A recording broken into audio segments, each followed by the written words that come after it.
ആലുവയിൽ നടത്തിയ വിവാദ പ്രസംഗത്തിന്റെ പേരിൽ വെള്ളാപ്പള്ളി നടേശനെതിരെ ആലുവ പോലീസ് കേസ് രജിസ്റ്റർ ചെയ്തതായി ആഭ്യന്തരമന്ത്രി രമേശ് ചെന്നിത്തല. മതവിദ്വേഷം വളർത്തുന്ന പരാമർശങ്ങൾക്കെതിരെ ജാമ്യമില്ലാ വകുപ്പ് പ്രകാരമാണ് കേസെടുത്തത്. ഡയറക്ടർ ജനറൽ ഓഫ് പ്രോസിക്യൂഷന്റെ നിയമോപദേശം കൂടി പരിഗണിച്ചാണ് കേസെടുത്തതെന്ന് രമേശ് ചെന്നിത്തല അറിയിച്ചു.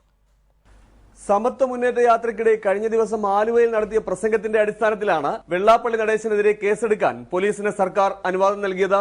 ഇന്ത്യൻ ശിക്ഷാ നിയമം 153A വകുപ്പ് പ്രകാരമാണ് കേസ്. സമൂഹത്തിൽ മതവിദ്വേഷം വളർത്താൻ ശ്രമിക്കുകയും സാമുദായിക സൗഹാർദ്ദം തകർക്കാൻ ശ്രമിക്കുകയും ചെയ്യുന്ന തരത്തിൽ പ്രവർത്തിച്ചുവെന്നാണ് വെള്ളാപ്പള്ളിക്കെതിരെ ചുമത്തിയ കുറ്റം. ആലുവ പോലീസാണ് കേസ് രജിസ്റ്റർ ചെയ്തതെന്ന് ആഭ്യന്തരമന്ത്രി രമേശ് ചെന്നിത്തല അറിയിച്ചു. ഈ കിട്ടിയ എല്ലാ പരാതികളും ഞാൻ ഹോം സെക്രട്ടറിക്ക് നൽകി. Home secretary director general of പ്രോസിക്യൂഷൻ്റെ അഭിപ്രായം തേടി. അഭിപ്രായത്തിൻ്റെ കൂടെ അടിസ്ഥാനത്തിൽ IPC 153A അനുസരിച്ച് ശ്രീ വെള്ളാപ്പള്ളി നടേശൻ്റെ പേരിൽ ആലുവ പോലീസ് കേസ് രജിസ്റ്റർ ചെയ്യാൻ തീരുമാനിച്ചിരിക്കുകയാണ്. കോഴിക്കോട്ട് മാൻഹോളിൽ അപകടത്തിൽപ്പെട്ട അന്യസംസ്ഥാന തൊഴിലാളികളെ രക്ഷിക്കുന്നതിനിടെ മരണമടഞ്ഞ ഓട്ടോ തൊഴിലാളി നൌഷാദിന് സഹായം നൽകാനുള്ള സർക്കാർ തീരുമാനത്തെ വിമർശിച്ച വെള്ളാപ്പള്ളിയുടെ നടപടി വർഗീയ വിദ്വേഷം ജനിപ്പിക്കുന്നതാണെന്ന് ആരോപണമുയർന്നു.